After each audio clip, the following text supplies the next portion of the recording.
So, ito yung mga ginamit na na details na nakuha nila dun sa video para ma-narrow down nila kung asan daw tong pressure resistant glass sphere na to, kung nasan yung One Piece.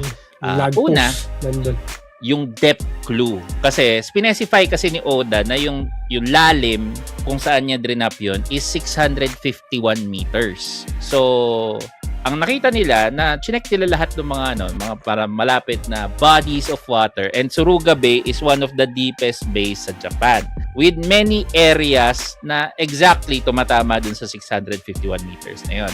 Tapos sabi nila, ni-note din nila na yung 651 meters na binanggit ni Oda can actually be related to chapter 651 of the manga titled The Voice from the New World, which focuses on Fishman Island. Mahilig si Oda sa ganun sa may mga hidden clues siyang nilalagay. Connections. May mga connections, so may possibility. Isa pa lang. Google Earth nila lahat, 651 meters na tatama dito. Saan ba dito yung mga ganun? Power of Reddit. Meron pa the shadow and sun analysis. Tapos, kasi yung mga fans daw, inanalyze sila yung sunset dun sa video na pinost sila.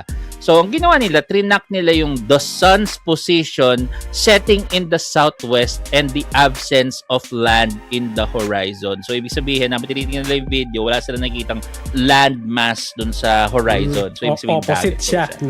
Oo. So, na-determine nila that the ship must be facing open water toward the southwest, placing the Japanese coastline to the northeast of the vessel.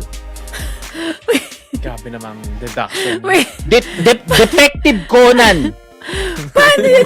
Siyempre, depende din naman sa oras yun, yung ng araw, di ba? Hindi nga, yung tinignan nila yung horizon, yung kung meron bang landmass sa likod, which is wala. So, ibig sabihin daw, nakaharap daw talaga sila sa tapos palubog na ba yung araw? Nasaan ba yung araw nung na yun? Grabe. Yan ang talaga yung tawag nila mo.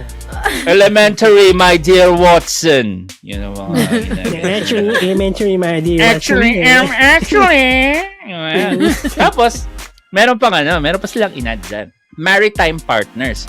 Kasi yung project na involved dito yung JAMSTEC or Japan Agency of Maritime Earth Science and Technology. So, yung Suruga Bay kasi is a frequent and convenient testing ground for JAMSTEC deep sea equipment and is located relatively close to Tokyo, where Oda resides. May GPS records ang mga boat So, baka ang susunod dyan is, pasukin nila yung yung jumps o i-hack nila para grabe na yun, exact coordinates. Grabe na yun.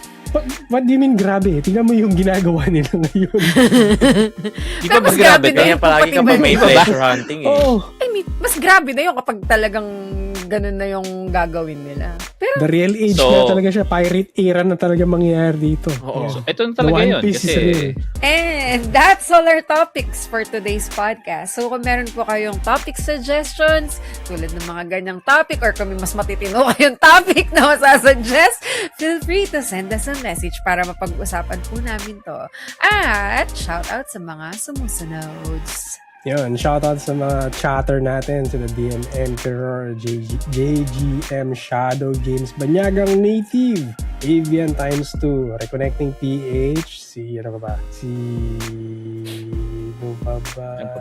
yung mga dumaan na nag-lurk, sila Brogy, DM Emperor, X-Cross Dragon, then sa mga recent na followers natin, sila Kirodesu, Duko the Great, and Jirigor.